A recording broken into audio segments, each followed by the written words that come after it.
Well, thanks very much for having me. It's an absolute pleasure to be here.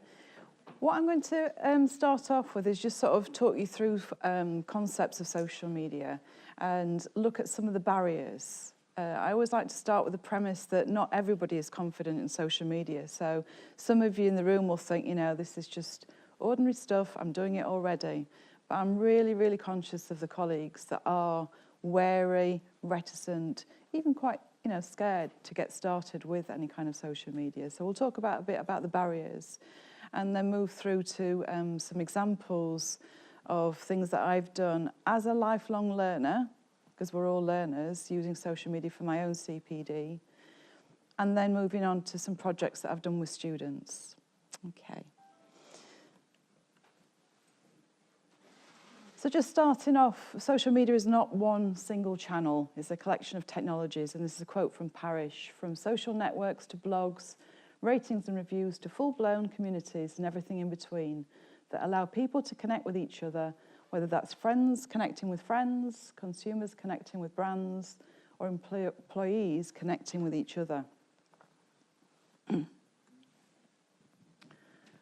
So social media for education is obviously, our perspective is looking at how we can enhance the student experience, but also ourselves as learner, how can we enhance our own experience? And key to that is the fact that social media allows us to generate what's referred to as user-generated content. And that's come about because of the mobile phone, the smartphone, which has made things a lot easier for people. You know, we're not tethered to our desktop to be able to do these things with technology. We can do it quite simply, relatively simply, and I'll put that in quotes because, again, going back to what I said at the beginning, it's not necessarily simple if you've never done it before. It's a bit like riding a bike. You know, people can say riding a bike's really easy unless you can't do it or you've not tried to do it. So why social media? Because there's a lot of different technologies to focus on. But what I'm looking at is the aspects of communication and collaboration in particular, which I think is a theme running through your conference. First thing to consider is when our students graduate, they won't have access to the interactive tools that you use through your VLE. At Sheffield Hallam, we have Blackboard. I don't know, is it Blackboard or Moodle? Moodle. I'm guessing they don't have access to Moodle when they leave.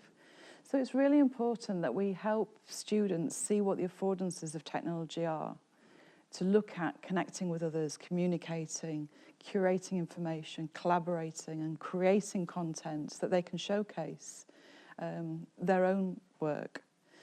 But equally, it's important that we think about when they go into employment, that in the workplace, they will be using collaborative tools, different tools, digital tools, that perhaps we may have experienced at university, but not necessarily. So we need to prepare them for the digital world that they're going to go into.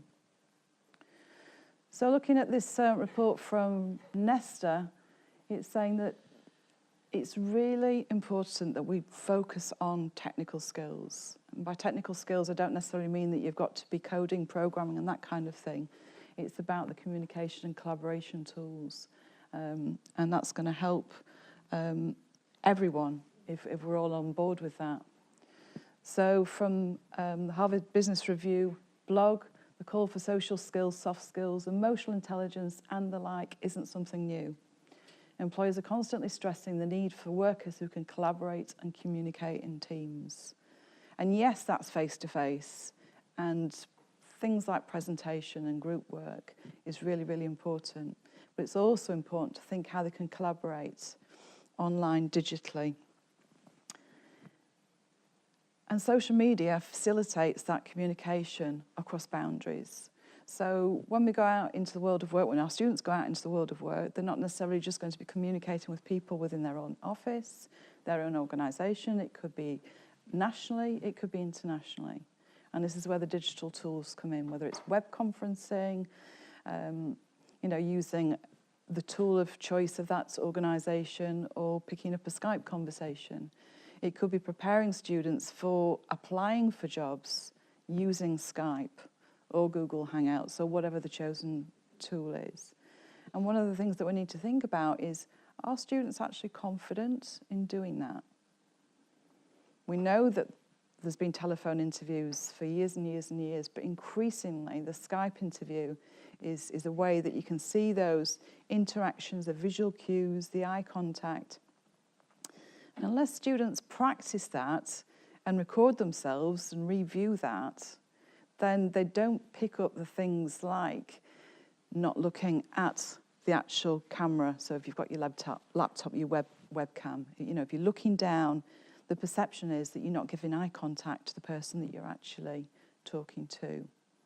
So there's lots of different things, what's in the background. It could be the student having a Skype interview in their messy accommodation bedroom, with leftover, well, all sorts of things could be in there, couldn't there? So recognising all of these things, so practising those. Social media is broader than things that we might, first think of. But what's interesting, and this is a quote from a colleague, Andrew Middleton, at my university from his book, is that we're in a situation now where we have got both staff and students who are advocates of using social media. And I'll refer to this further on in my talk, that actually drawing on the expertise of your students is really valuable. So you may not be so confident, but you could actually bring together a small group of students and ask them to, what could we do to enhance what we're doing? What's the best way to communicate? Or, are there some collaboration tools that you think are really useful? And bring those people together so that you can actually take things forward with their help. Some of the advantages I've already mentioned in terms of student outcomes and learning gain is one that they need to be confident to articulate the skills through communication. And through social media, not only can you participate, but you can listen in. There is a word I'm sure you've come across in social media that I absolutely detest, which is called lurking, people lurking. I call it positive silent engagement. So that listening in is actually a learning opportunity. As children, we learn by listening and, copying what other people do, our parents primarily as we were young. So there's lots to be learned about people's styles. So whether that's presentation style, watching YouTube videos, whether it's their style in Twitter, those quick, short, succinct messages, or they're writing a blog. There's things that we can actually learn there. And the creativity can also come into what we're doing. So getting the students to experiment with tools. I'm a big advocate of getting the students to write reflective blogs. And rather than that, when I say write, that also includes importing images, videos. It could be a maths calculation. You take a photograph of that to demonstrate their learning, reflecting on that learning. In computing, our foundation degree students had to program some Lego Mindstorms.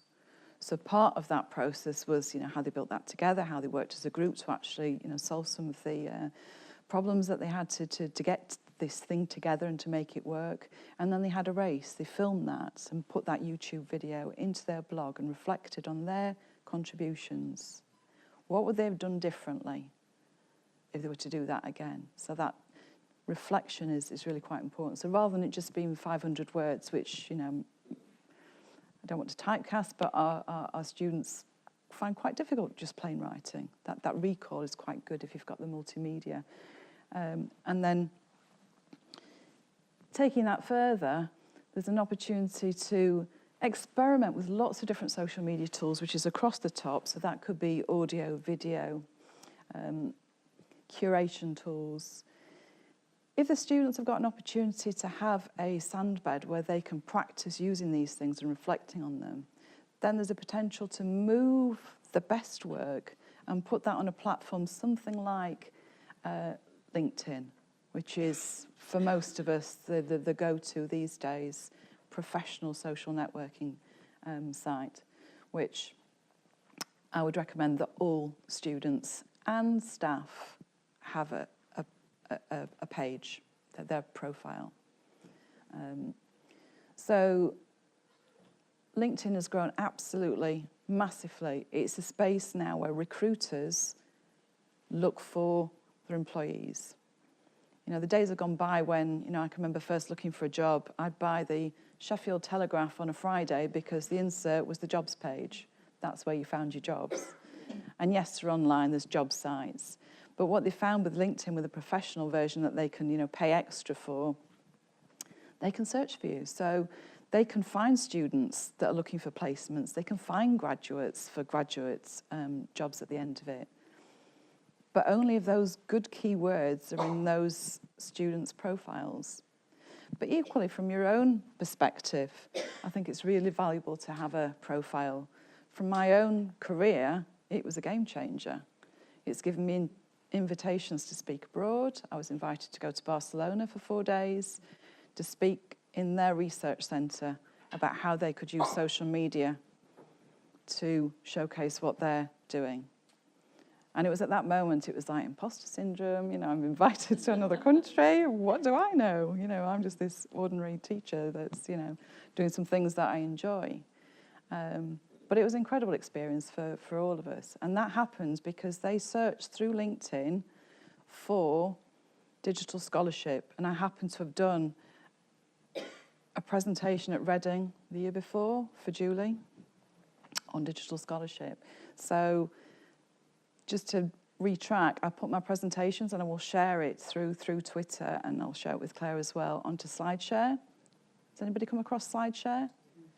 Really, really powerful for you and your students for ideas and, you know, the structure of presentations. But it's a way to showcase your work, and potentially the students could do as well.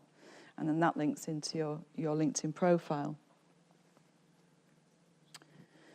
But we know that there are some barriers, perceived barriers, but these barriers can be overcome. But what I want to do is touch on those, because quite often people that are enthusiastic about social media, and I've been guilty of it myself, you know, it's like, this tool's great, and you can do this, and it's fantastic.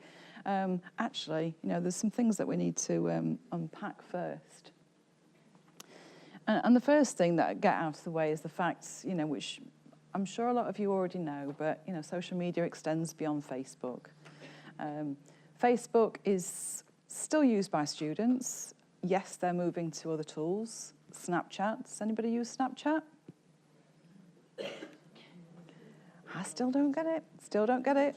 So that's the real barrier for me. So I'm back on, you know, the start line with Snapchat, and I keep thinking, I really need to have a look at it to see if, you know, would it be useful for learning and teaching.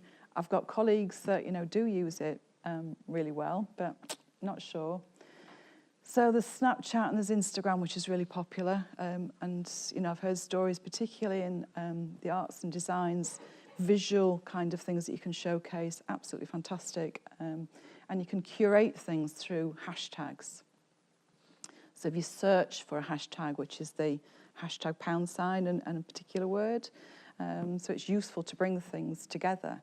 And for individuals, students and yourself, to find out what people are doing out there in the public, you know, professionals in their own right, what are they showcasing? So yeah, beyond Facebook, there's lots more. Big issue, it's a bit dark this, but, you know, the effect I'm trying to get here is time. You know, where are we going to learn these new things? And my answer to that, and this is how it's worked for myself, is my daily commute on the bus. You know, it's a pretty boring journey. I've got a smartphone, changed my life having an iPhone. There are other smartphones.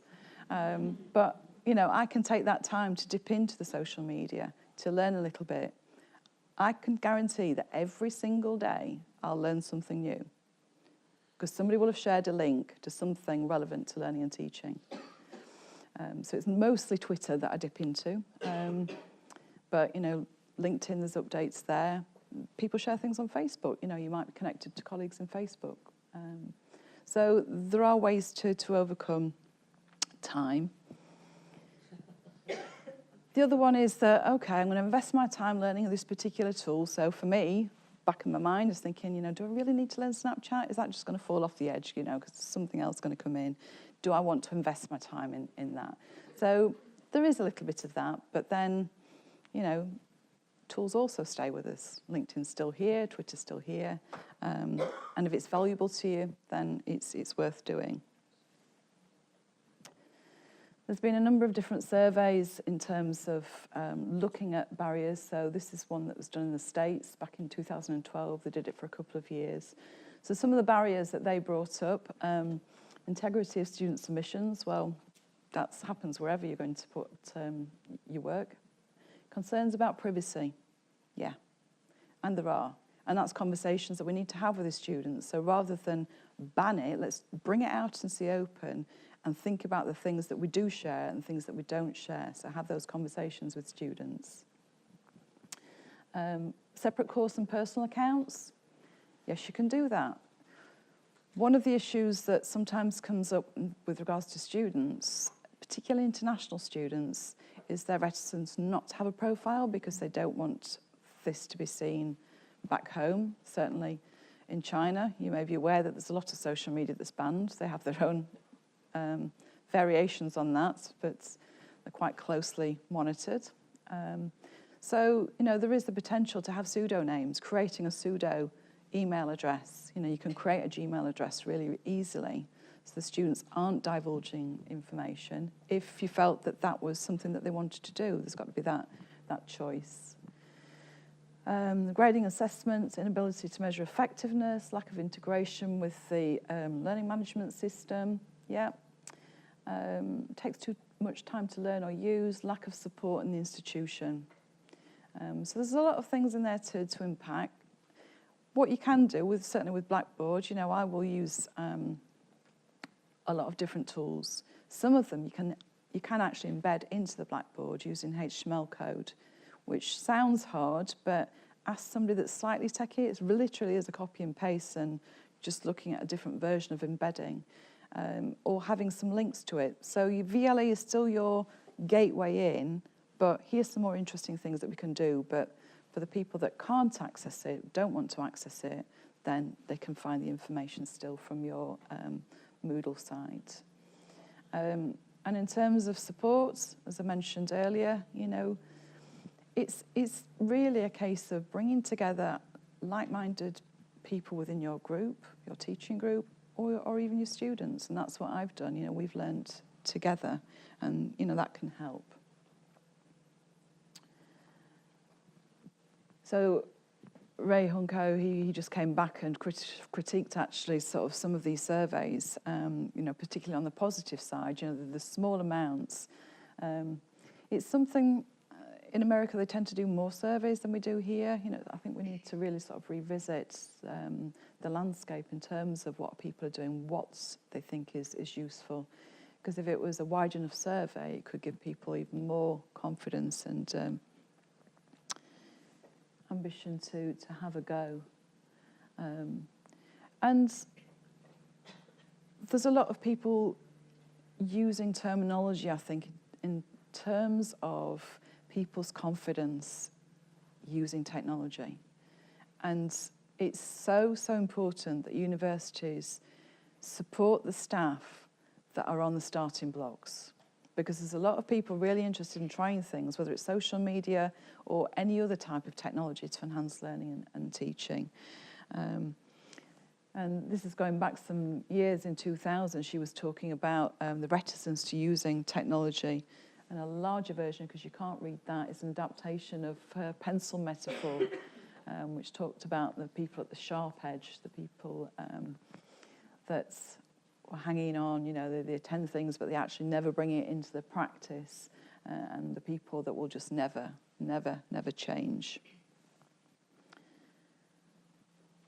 In terms of social media language, it affects all of our lives. It's not just learning and teaching. It's we're accessing this ourselves in our daily lives to explore, discover, use, buy, ask, and engage.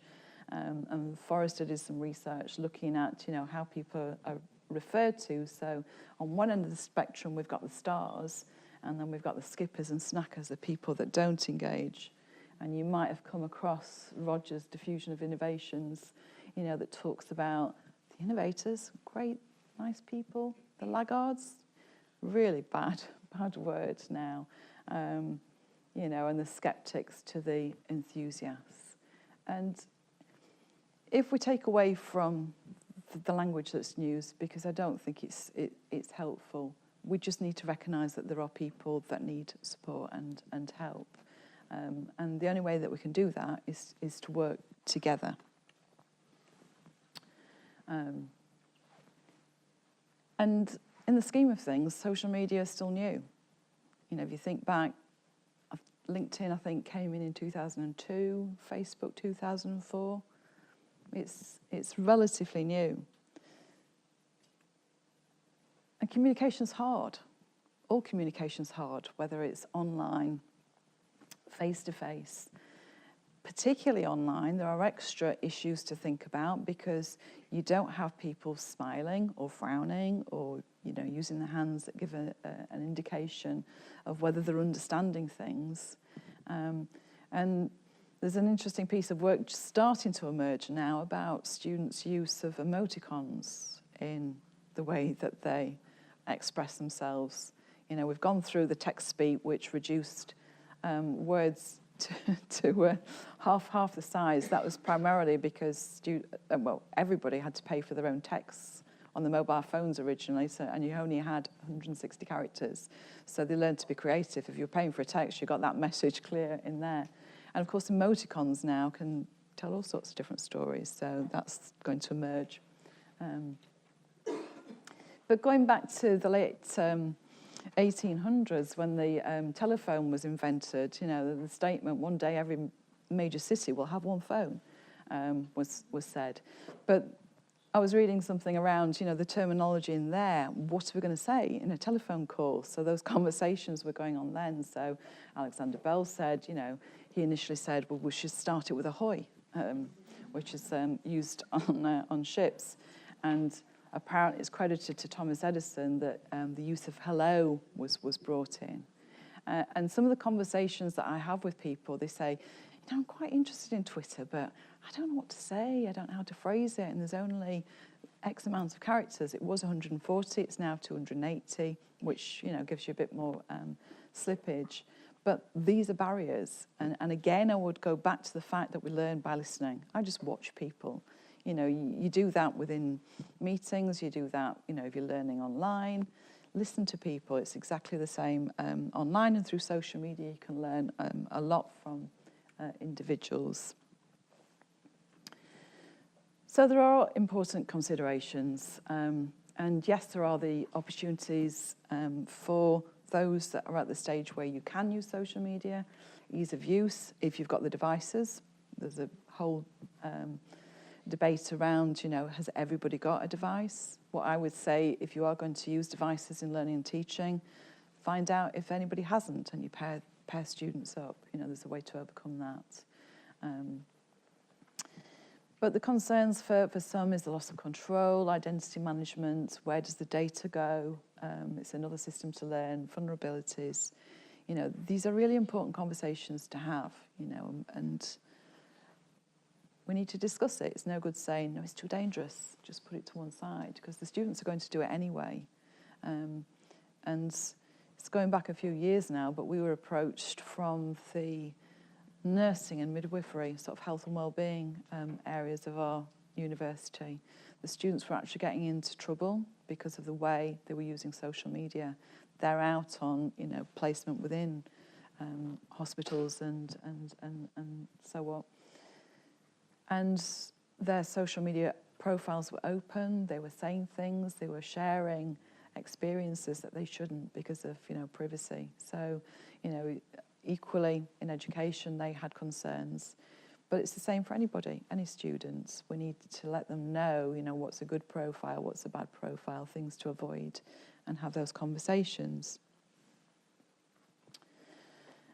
So the motivation to actually get into using social media, you know, rather than it being sort of the extrinsic kinds of things, it's having a purpose for it is really, really important. And it's through discussions with colleagues that are using it that you'll find out, you know, what's effective. But equally sharing the stories when it's not been effective because you've used a particular tool and it went wrong.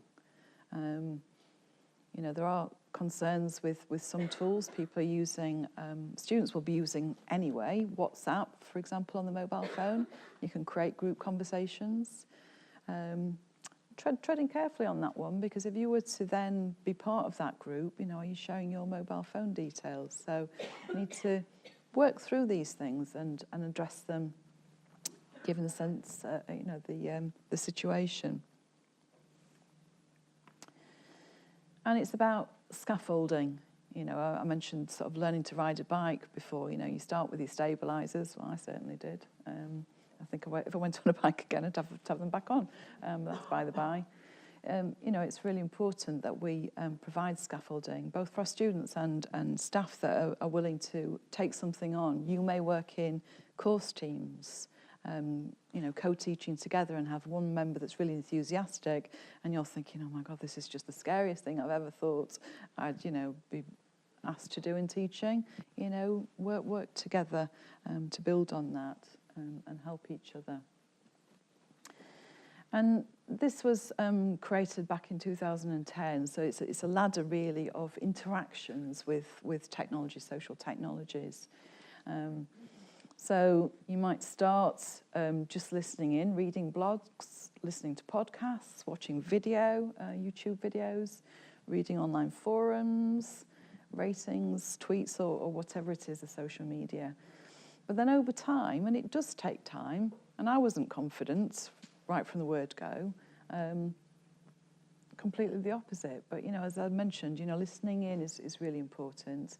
And then you might put a little comment, or you might ask a question, you know, just as you would do face-to-face.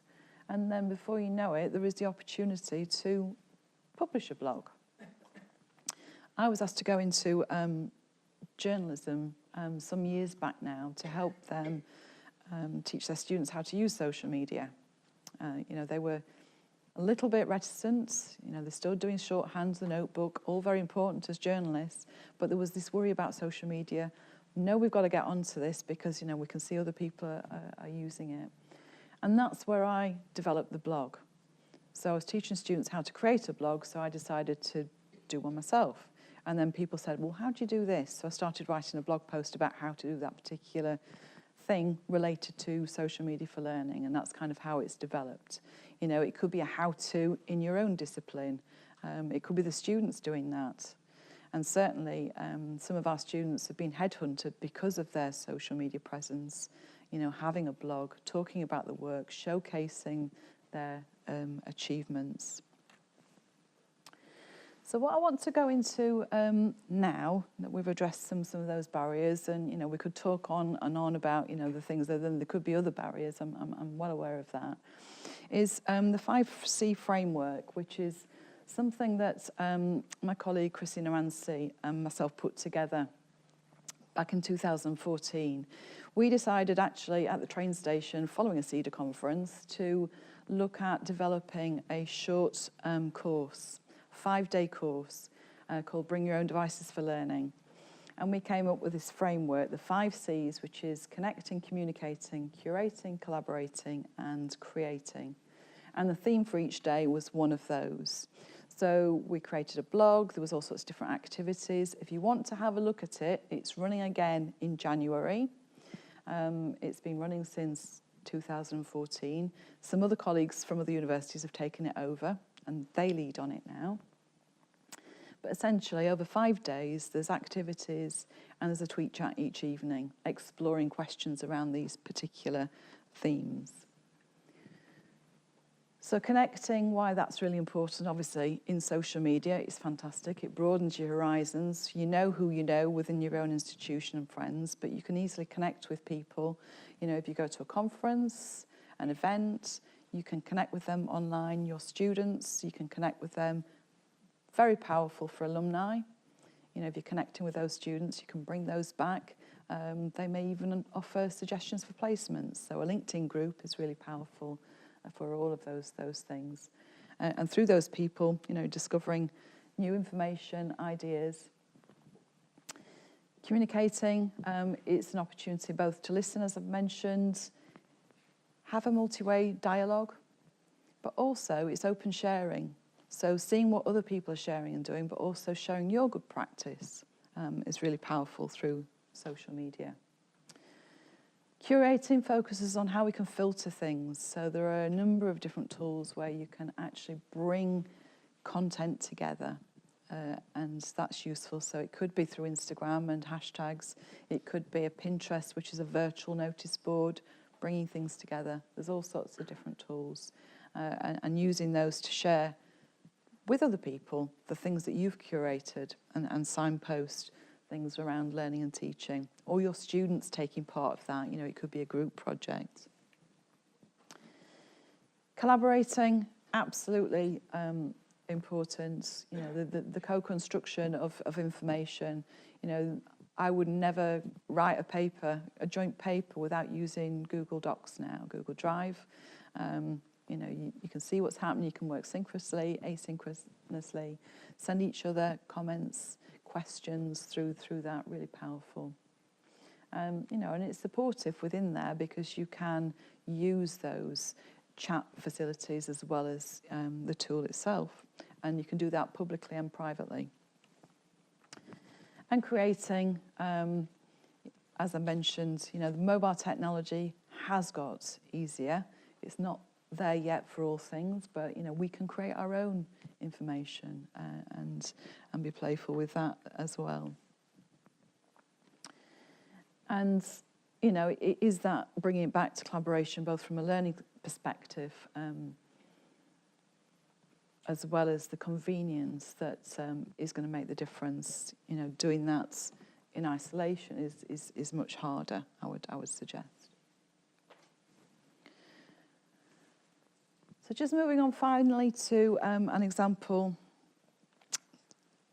which my students have called Smash. So I asked my students if they wanted to set up a special interest group on social media. They came up with this term. They wanted to have their own branding. They wanted to come up with their own name, and they didn't want to call it a SIG, a special interest group. Essentially, this came from a conference held at Sheffield Hallam, which was an open national, in fact, international people came as well, social media for learning and teaching. So in 2016, there were some free places, both for students in Hallam and externally. They applied for that, and afterwards we decided to form this group. In the first year, we created the 3 pillars, which I'll come to, and they wrote their first guest blog post on my blog. That was something that they could tweet about. They put it on their LinkedIn profile and developed quite a lot of skills.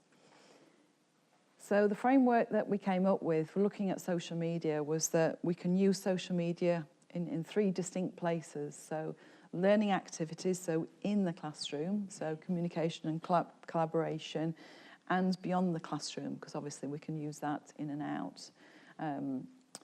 For organising learning, so there's lots of different tools where students can interact either for their own benefit or collaboratively to organise information, and ultimately showcasing learning.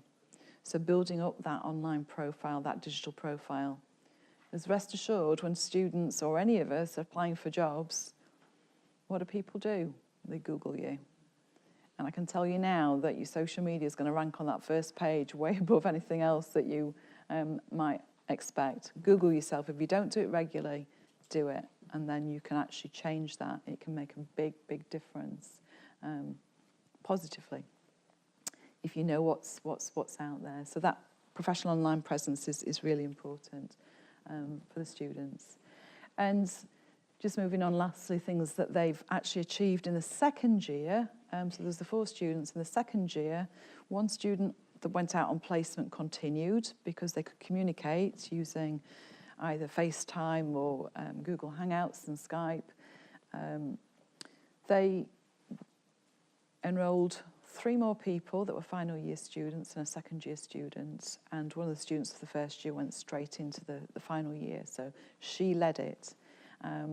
So they created another blog post. In fact, it was around was it January or February? We had in the north really bad snow. So they wrote a blog post about the tools that staff could use to keep in touch with the students. And within that blog post, they talked about the tools that students could use to communicate with each other, particularly those that were working at that point on group projects. They created a series of cards looking at particular tools, and we ran a workshop for staff within my subject group area, which we invited academic colleagues and also students to attend. And we had a discussion about, what do you think is useful? What would you like to see? What would make learning and teaching engaging? So having those conversations with students is ultimately the most powerful thing, because you can have these great ideas and, you know, it goes down like a lead balloon and you think, oh, I've spent all this time, you know, and it's just not worked. Talk to your students and say, you know, what do you think? Do you think this is going to be effective? And you get their buy-in, and that peer support, you know, network, it ripples out to them.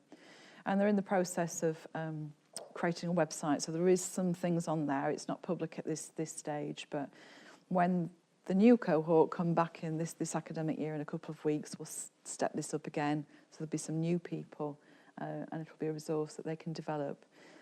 The cohort last year actually submitted to the CAN conference, the Change Agents Network conference, which was held at Winchester.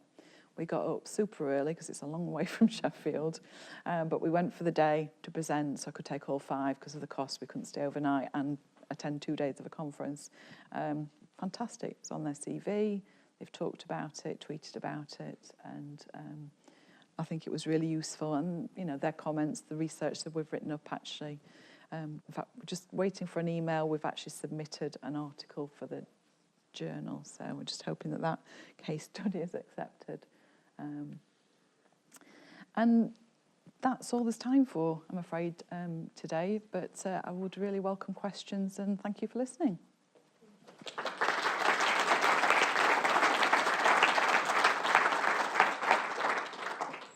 Very much, Sue.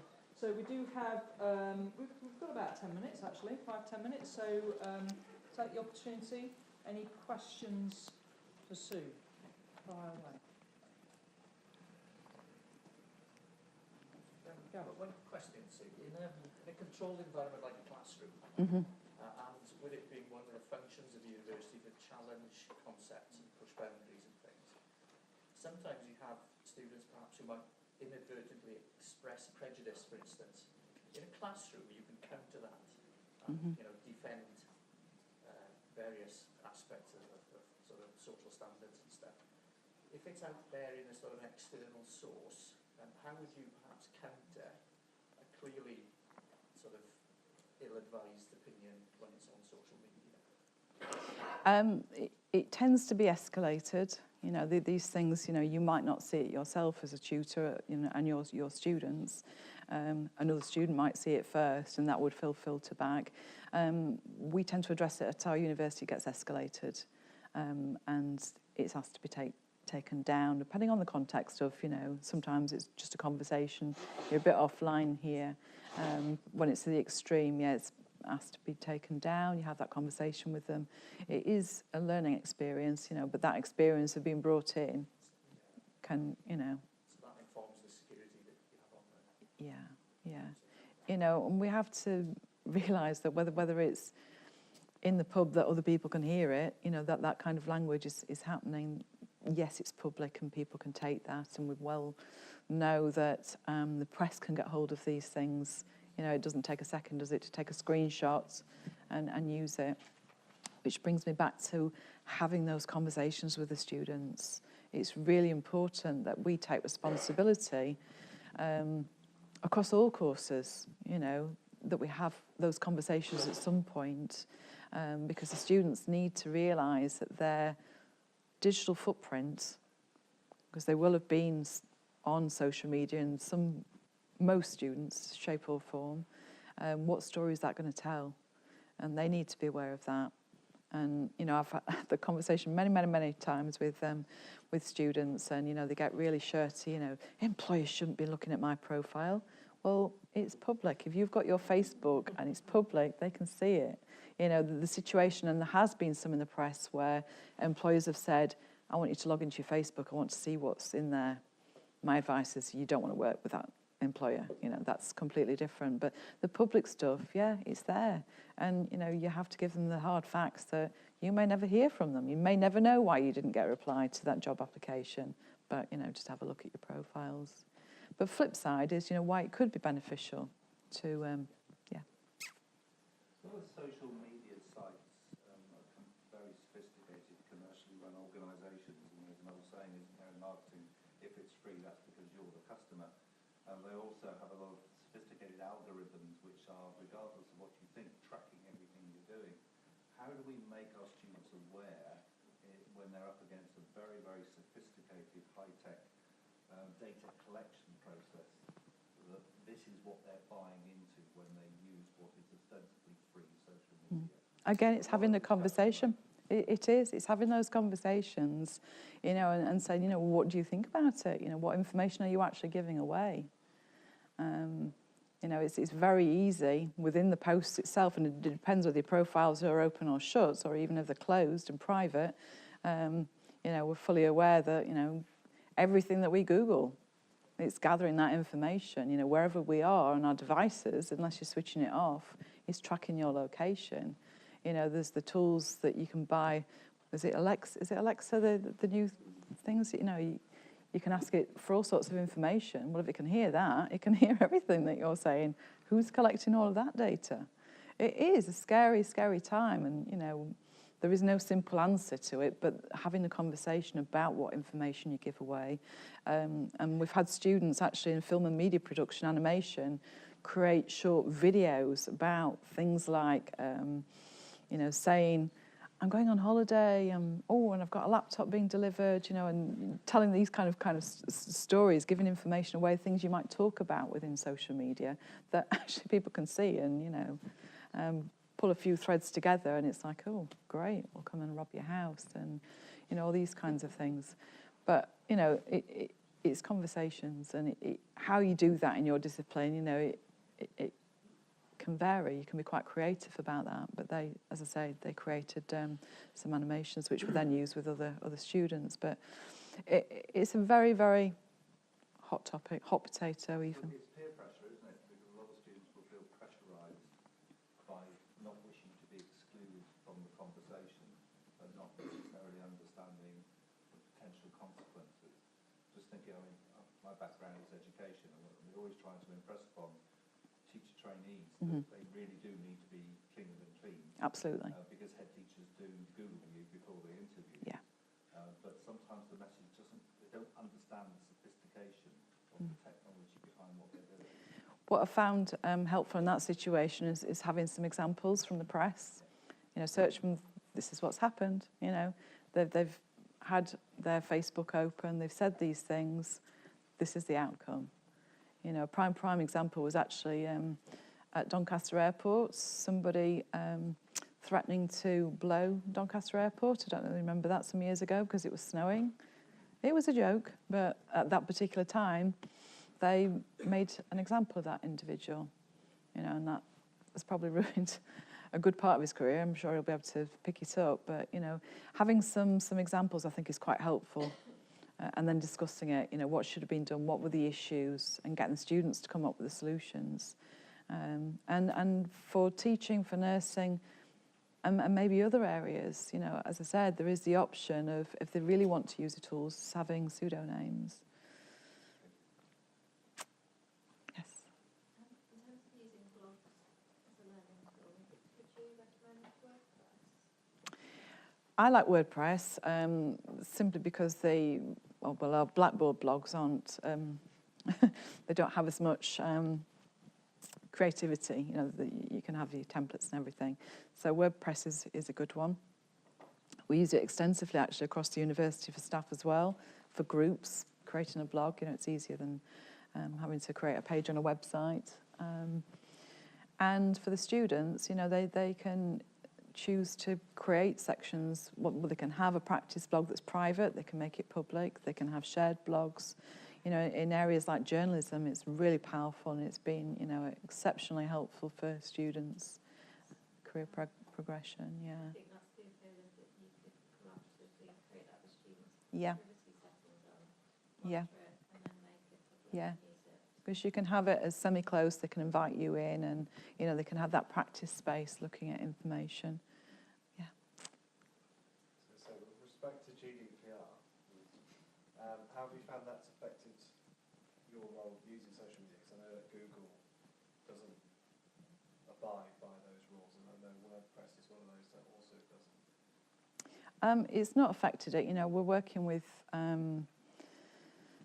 students that are adults. We have these conversations about the information that they share, and it's a tricky one. I'm not saying that we don't have to be worried about it, but the students have to have a choice always whether they use a particular tool, because there are reasons beyond GDPR why they wouldn't want to use it. From your institution. We haven't had a policy to say that, that's an issue. Okay, on the lovely note of GDPR. Thank you so much, Sue. That was You're welcome. packed full of really insightful knowledge. Thank you.